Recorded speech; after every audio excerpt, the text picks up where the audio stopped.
Hello, my name's Tony Taylor. I'm going to give you an introduction to Lundy and its wildlife and tell you about some significant recent developments there. But we'll start with a treasured souvenir. This is actually from Iceland, and here's a translation. This is Lundy off the north coast of Iceland, again with a translation, all of which explains the Norse origin of Lundy's name. The Lundy we're interested in sits where the Bristol Channel meets the Atlantic. It's a long way from the Devon mainland, out on the horizon from the south and from the east. It's over 3 miles long north to south and averages about half a mile wide. It's a huge lump of granite with a plateau about 400 feet up and steep slopes around the cliffs.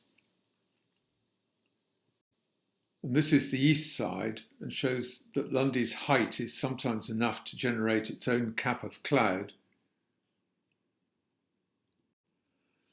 These show the plateau near the south end, where it's grazed by domestic sheep. Moving north, Ackland's Moor is a mix of grassland, boggy areas, bracken and heather. Then Middle Park is primarily unimproved grassland. The north end is very different because two major fires in the 1930s stripped it of all its vegetation and peat. It's now a mix of heather and bare granite. The three more northerly sections are grazed by feral ponies, sika deer, sowie sheep and goats, as well as the cattle that we saw earlier. And while we're on mammals, there are lots of grey seals. The village is in the southeast at the head of Milcombe Valley, which you can see lower left. This is the only significant coombe cutting into the plateau and contains most of the island's trees. On the left, you can see part of the village as seen from the church tower, and bottom right shows the 13th century castle keep.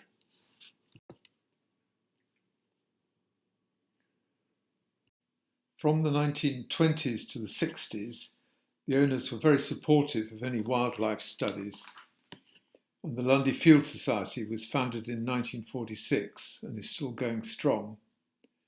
They in turn set up and administered the Lundy Bird Observatory. The Harmons provided the old light as the observatory's base. Sadly, the Harmons had to sell the island to pay death duties. Then the philanthropist Jack Hayward put up the money for the National Trust to buy it. They lease it to the Landmark Trust, which is a charity that specialises in restoring historic buildings and letting them as holiday accommodation. And that's what the Landmark Trust set about doing on Lundy. Sadly, they decided to completely refurbish the old light and that they couldn't support a bird warden.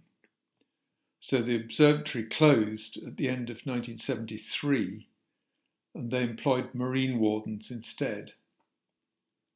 At the time, lots of divers stayed on the island and the Landmark wanted to encourage that. Lundy has an exceptional marine environment and increasing protection culminated in the designation of Britain's first statutory no-take zone. I'm not a diver, but I do enjoy the larger creatures when they surface, such as basking sharks and cetaceans, here Risso's dolphins. Acquiring the MS Oldenburg in 1985 meant far more visitors could be brought, and the new jetty, where she can tie up, means people and goods no longer have to be ferried ashore in small boats. So what's the Landmark Trust achieved? Their building work has greatly increased the accommodation, and there's much better transport. And that's resulted in far more staying and day visitors. So there's more money and more scope for conservation. So why has Lundy been so central in my life? I've always been interested in birds. My parents had a cottage on the Pembrokeshire coast, and as a teenager there were a number of occasions when I rescued fledgling birds that washed ashore in the autumn gales before releasing them in calmer weather. For several years I also helped with shearwater ringing on Skocombe. I did research on guillemots on Lundy for 4 years, and while I was there I got involved with the observatory's ringing. This is one of the old Heligoland traps. I also wondered why Lundy wasn't a big shearwater colony like Skomer and Skocombe, and I started ringing them to find out more. A key moment was meeting Anne Keith on Lundy. Like me, she had helped with shearwater ringing as a teenager, in her case on Copeland. We married in 1980, and a couple of years later our elder son was making his first visit. By the end of the 70s, I was the only ringer in the Lundy Field Society who was well placed to run the ringing, and I did that for more than 40 years. I also wrote the bird reports. Compared to the observatory times, coverage for ringing and bird recording was patchy because it was dependent on when keen visitors went. But Lundy remained a fantastic place for birding and ringing, with birds coming and going in all directions, and many stopping on Lundy to rest and refuel.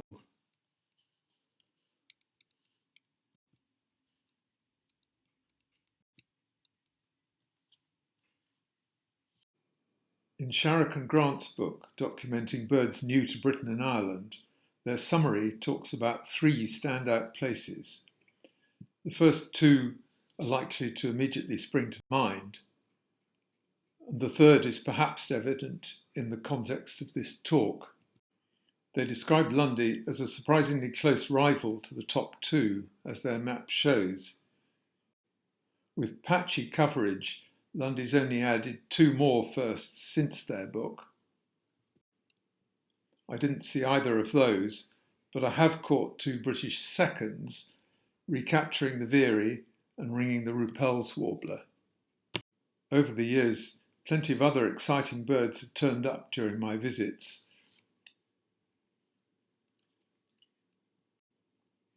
And in most years, I've caught the odd scarcity such as these. But for me, the most exciting migration times are the days, perhaps in late autumn, when the weather is changing and you wake to mornings when the island is alive with common species. There can be days when the whole sky is full of thrushes for hours on end, with counts in the thousands or tens of thousands, and a small sample of them end up in the mist nets. Recoveries from these are spread in a nice line from Russia and Finland in the summer down to southern Spain in winter. I haven't plotted the blackbird recoveries, but on the continent there have been 28 spread across 7 countries. Chaffinches, along with other finches, come through in similar high numbers and produce equally exciting recoveries.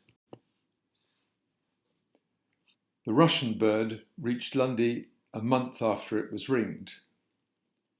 Another bird from Lundy was controlled in a Norwegian garden 3 years later and caught again in the same garden after another 3 years.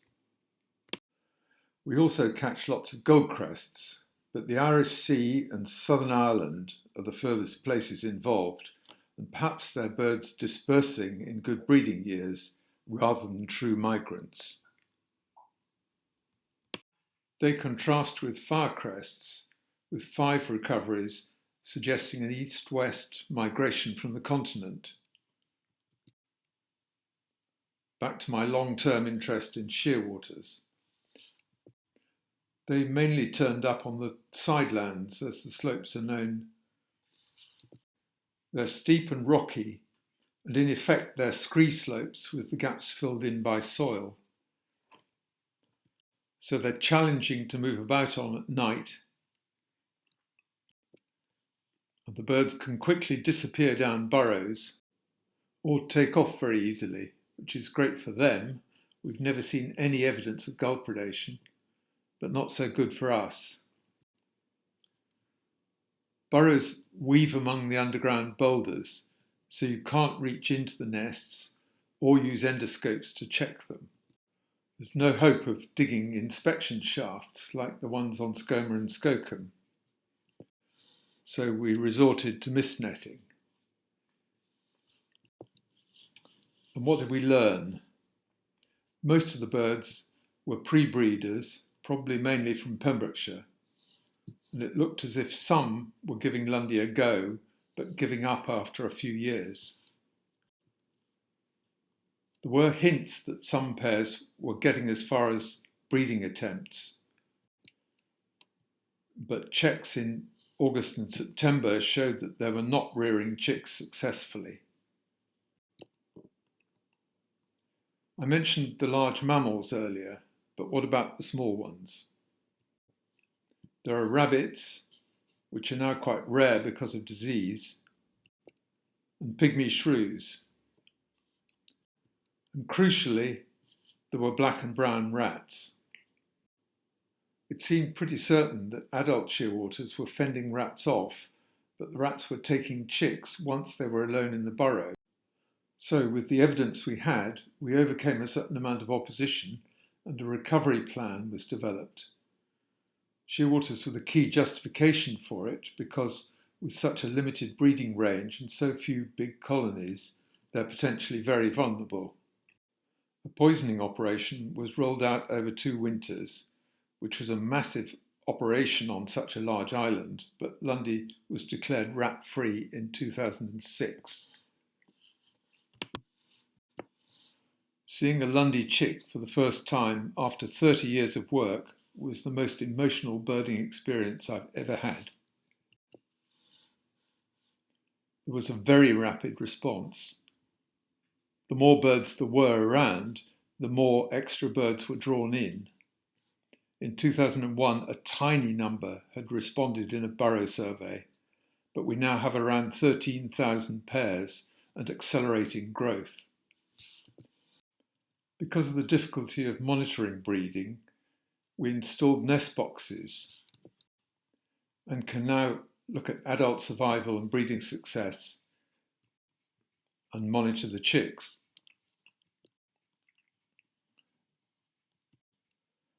Last September, we found chicks emerging from burrows on the plateau for the first time, so the space available for further expansion is huge. What about other species? Lundy has long been promoted as the island of puffins, but in the late 20th century there were extremely few remaining. They were on the brink of local extinction with only 5 seen in 2004 survey, but like the shearwaters, numbers have rocketed up. Before rat eradication, we used to catch the occasional storm petrel when we were out mist netting shearwaters, but there was no evidence of breeding. Then in October 2014, 3 of us went looking for late shearwater fledglings, but came across this chick instead. Amazingly, as the only stormy chick ever ringed on Lundy, it was controlled in the Channel Islands 5 years later. Since then, the ringing effort has increased greatly, primarily on the slopes near North Light. Burrow survey results went from 2 responses in 2017 to 161 in the space of 6 years. There are now 6 known colonies spread around the island, but there are lots of other potential sites in inaccessible areas too, so who knows how many there really are. Some other gains were more unexpected. Water rails are now regular breeders. and so are teal. Wheatears have become a new focus for us. They've increased phenomenally, and their numbers still seem to be rising, with the number of breeding pairs going from an average of under 10 for surveys during the 20th century to over 160 pairs now.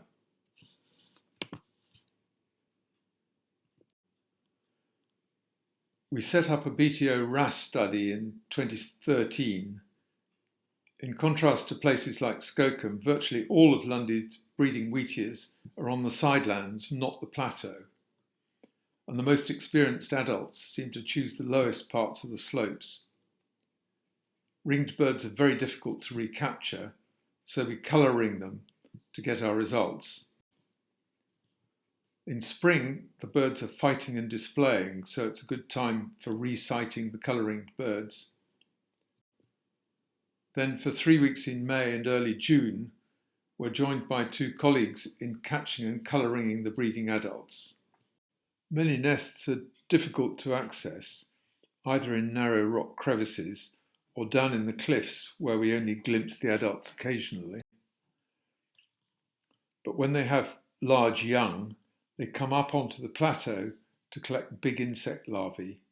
So at that stage, we can catch them relatively easily using spring traps.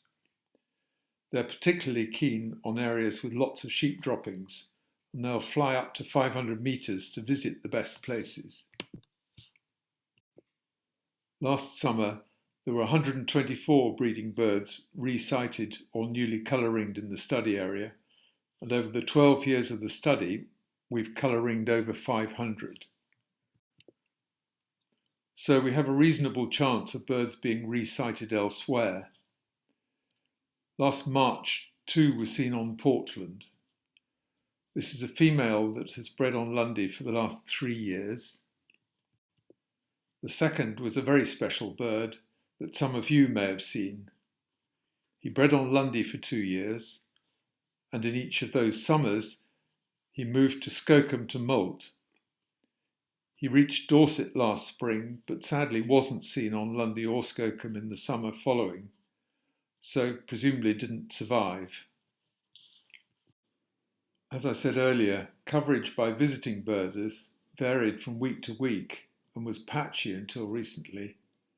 Nevertheless, the long-standing Lundy birders Tim Davies and Tim Jones were able to publish this superb book on the island's birds in 2007, and they continue to provide online updates to it. The Landmark Trust's main focus had been on the marine environment, but with the legal protections in place there, they gradually switched attention to the land. Dean Jones, a very experienced birder and ringer, was appointed warden in 2017. This is him in the centre, with Tim Davies on the left and Tim Jones behind the camera. And during Dean's time, discussions started about regaining observatory status. The upshot of that was that Lundy Bird Observatory received accreditation by the Observatories Council in February 23. This is a happy gathering in May 2023, including many of Lundy's most loyal birders. The current warden, Joe Parker, is on the left, and his assistant in 23, Luke Mortimer, is in the doorway. In the observatory's reincarnation, we don't have use of the old light, but the tavern's gallery makes a great place for calling the daily log, and during migration times, ringers are now given priority in booking Bramble Villa, overlooking the mistnet sites in Milcombe Valley. And the ringing and bird censusing effort is consistent throughout the year. So in the last 50 years, we've seen the rebirth of Lundy in 3 respects. And from a birding perspective, the last 20 years have been a really wonderful, uplifting experience. And on that note, it only remains for me to thank these people who took a few of the photos and you for listening. Thank you.